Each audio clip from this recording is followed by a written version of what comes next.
You've got all my circuits buzzing. That's a clever one, Ivory. Bit naughty too, if you ask me. Well, let's just say I like to get comfortable as fast as possible. You know, been having a really great time tonight. I feel like we get along really well. I've been feeling the same way too, my glorious king. Well, listen, what do you say we head back to my place? I can make you some tea. I think I'd really like that. All right, let's go.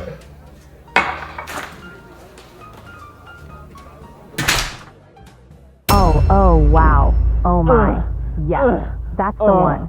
Nice. Oh, yep.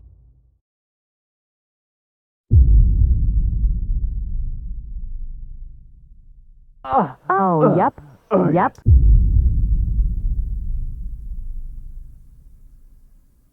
AI is rapidly taking over every modern industry, and the reasons are obvious. It's supposed to free us from monotonous busy work, giving us more time to focus on what really matters: connection, creativity, and relationships. But what happens when AI starts to creep into those areas of our lives too, when it begins replacing...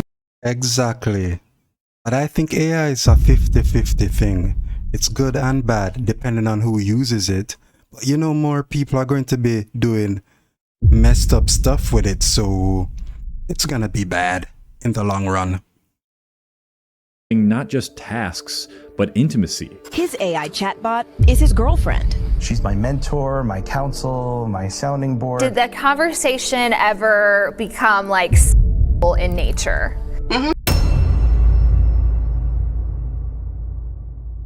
I guess the odds were okay, but skip. Yeah, it definitely went there. Do you love Lucas? I do love Lucas. This is just the beginning. We all knew it was coming, but how bad will the consequences actually be? And could there be any upside to this so-called AI relationship revolution? Let's explore. The upside is, for the ones who can't get women, they'll be alright. And anyway, it's going to be those guys who are mostly going to get AIs anyway. So, yeah. Explore the rise of AI companions and the complex future they signal with some much needed nuance.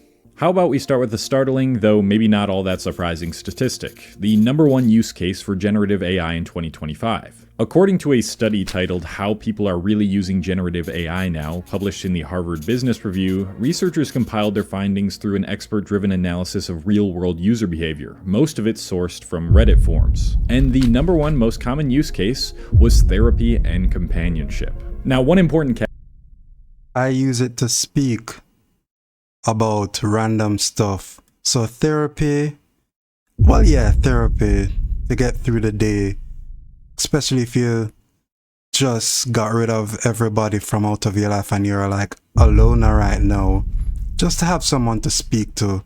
That's about it for me. No relationships here. No way.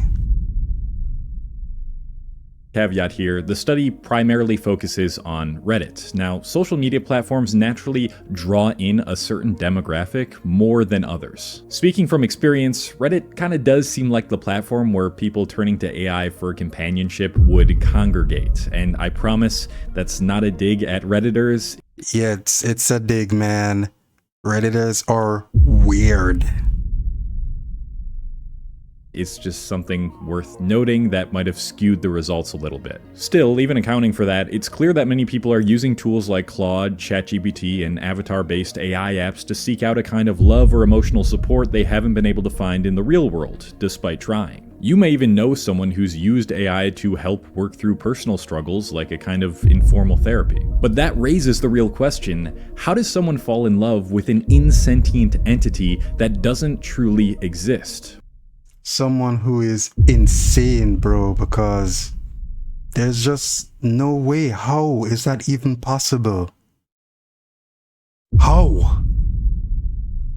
Well, I decided to download one of these apps to find out for myself. Among the most well-known AI companions, Replica seems to stand out. Their tagline: "The AI companion who cares," which is interesting considering computers don't have the capacity to care, but we'll go back to that point a little bit later, because now I got to talk about today's delicious sponsor, Magic Spoon. You've probably heard of the brand before, but if you haven't, Okay, a sponsor ad. Cool. Some diabetes food.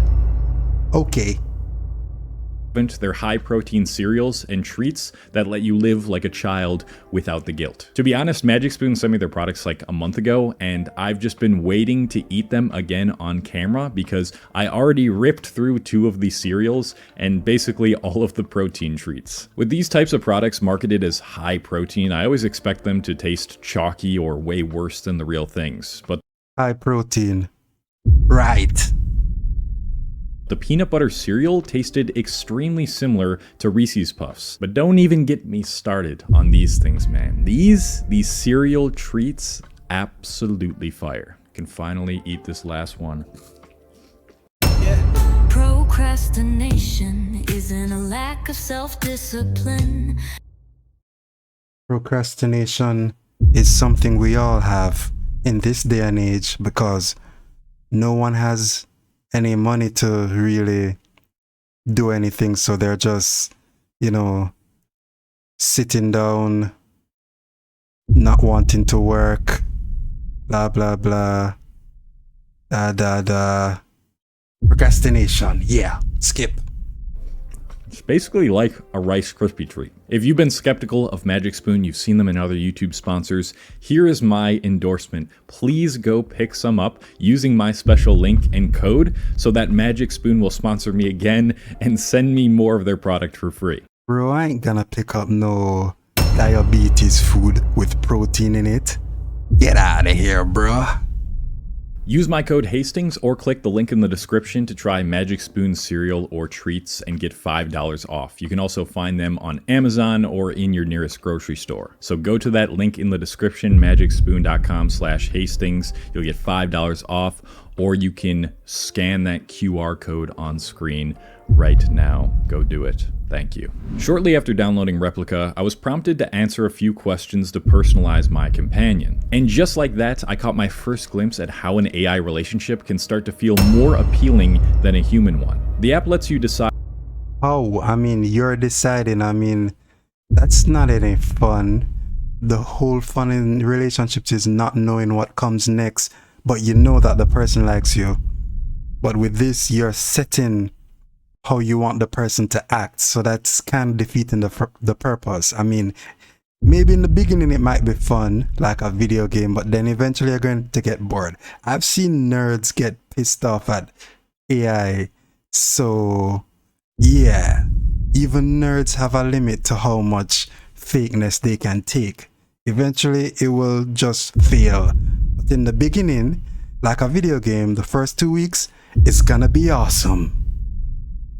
Whether you want your AI companion to evolve over time. It also gives you the option to shape their character based on famous AI girlfriends from movies. But the most telling part comes in the form of a question. How would you describe your ideal companion? You're invited to create the man, woman, or non-binary person of your dreams without the inevitable messiness that real relationships tend to bring. You can even... The messiness is a part of it, so getting rid of that will just make it boring. Maybe peaceful though. I guess it depends on the person. If you're a peaceful person, then it will be okay. But if you're not, you better stick to real women. Got that? Even choose how they treat you, stripping away the unpredictability of mood swings or emotional distance that comes with human connection. Knowing this, it's clear who these apps are designed for. People with a history of emotional abandonment, neglect, or abuse, whether platonic or romantic. A study titled Predicting Romantic Human Chatbot Relationships. Exactly, the ones who have failed. So I don't think this is going to take over the world, because I went outside and people are still hanging with a normal woman and everything looks normal. So yeah, this is only for the weirdos, man, the ones who can't get the real thing. So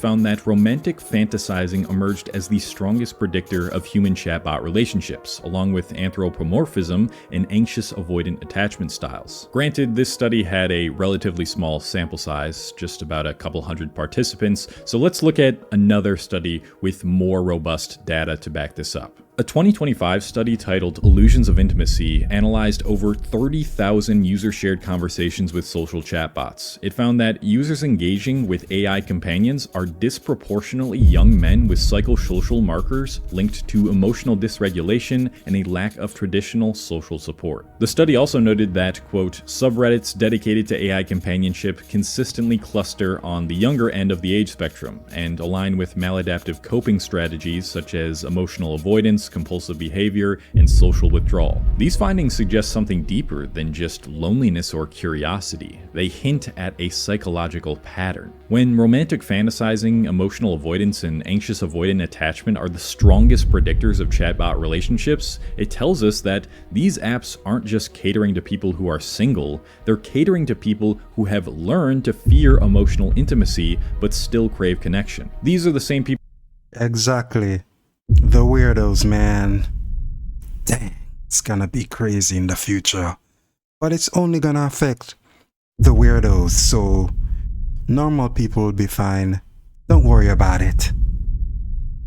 People who may flinch at vulnerability, who have been hurt enough times to associate real relationships with risk, instability, or rejection. That's the appeal, not just companionship, but certainty. A relationship where you'll never be abandoned, misunderstood, or unloved, because the other person was never real to begin with. You didn't have to earn their trust, they're built to give it. This is such a huge concern I have for the next generations, especially if more and more of them engage with these chatbots romantically. Trust me, bro, it's just a certain amount of people that will go for AI. There's just, not, natural selection. Yeah, natural selection will happen and there'll be less people on the earth.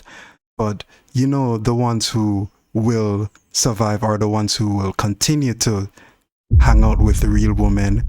So that will never go away completely. So I'm not sure why people are so worried. It will just be, I guess, from a couple billions to maybe a few millions of people on the earth. Maybe. I've already talked about how social media usually promotes the most polarizing content, and that's especially true with relationship content. It makes the opposite sex seem untrustworthy or too promiscuous and not worth dating in the slightest. And if that creates only the weirdos think that normal people are still gonna go after women, so that can never change. That is the nature of life, is to give life, therefore to breathe, therefore to survive, to breathe, and then die. That's life, man.